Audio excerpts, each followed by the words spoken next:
Funny blog video অনেকে চান আমার কাছ থেকে, ঠিক আছে? তো ছোট ভাইরা যেহেতু একটু খেলা করতেছিল, তো জাস্ট আমি ওই খেলার মাধ্যমে একটা ফানি ভিডিও বানানোর চেষ্টা করেছিলাম। দেখেন কত সুন্দরভাবে তারা খেলাগুলো করতেছে। তো তার মধ্যে বললাম যে, "তোমাদের কি ভিডিও করতে পারি?" তো তারা আমাকে তো প্রথম পারমিশন দেয় না। তো তারপর যখন আমি বলি যে, "আমি কিন্তু YouTube এ ভিডিও আপলোড দিব বা আমি Facebook এ কিন্তু দিব। আমাকে অবশ্যই কয়েকটা ভিডিও শর্ট নিতে দাও।" তো তারা বলল, "হ্যাঁ, অবশ্যই দাদা তুমি নাও, নো প্রবলেম।" তো আমি অবশ্যই তাদেরকে বলব যারা মূলত আমাদের ভিডিওগুলো প্রতিদিন দেখেন। আমরা অনেক কষ্ট করি আপনাদের জন্য, জানেন? আমরা প্রতিদিন ভিডিও বানানোর চেষ্টা করি, কিন্তু অনেকদিন বানাইতে পারি, আবার অনেকদিন না বানাইয়েও বাসায় আসতে হয়, ঠিক আছে? তো আমরা আপনাদের জন্য এত সুন্দর ভালোবাসা দেই, জাস্ট আপনারা একটু ভালোবাসা দিতে পারেন না আমাদের চ্যানেল উপলক্ষে?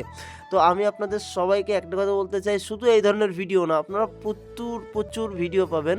জাস্ট আপনারা একটু ভালোবাসা দিয়েন আমাদের চ্যানেলে। বাট আমরা চেষ্টা করব ওই ভালোবাসার বিনিময়ে কিছু এমন এন্টারটেইনমেন্ট ভিডিও নিয়ে আসবো, যেটা আপনাদের দেখে আপনারা একটু আনন্দিত পাবেন, ঠিক আছে? তো আমি আপনাদের আরেকটা কথা বলে রাখি, সেইটা হলো এইটা হচ্ছে ক্রিকেট খেলার ভিডিও হচ্ছে এটা। কিন্তু এটা বেসিক্যালি ক্রিকেট খেলার কোনো ভিডিও হবে না। কারণ এখানে অনেক ব্লগ ভিডিও বানানোর চেষ্টা করেছিলাম। বাট আমি চেষ্টা করেছি যে যেহেতু ক্রিকেট খেলছে এখানে একটা ব্লগ ভিডিও বানাই, ঠিক আছে? আমি ফার্স্ট এবার বলছি এটা কোনো ভিডিও হয় না। বাট তারপরেও আমি এই ভিডিওটা আমার কাছে স্মরণীয় হয়ে থাকবে। অনেক সুন্দরভাবে এটা শর্ট নেওয়ার চেষ্টা করেছিলাম। তো আমি শর্ট নিয়েছি, বাট আমি এই ভিডিওতে মানে কাস্টমাইজভাবে কোনো কিছু করতে পারিনি। সময়ের কিছু প্রবলেম ছিল, এই কারণে আমি কিছু করতে পারিনি। তবে আমি ভয়েসটা দিচ্ছি, জাস্ট এই ভয়েসটার উপলক্ষে আপনারা একটু বুঝে নেন। এখানে অনেক ধরনের ফানি মিরাক্কেল ছিল, বাট ওইগুলো আমি ক্যাপচার করলে হয়তো হয়ে যেত।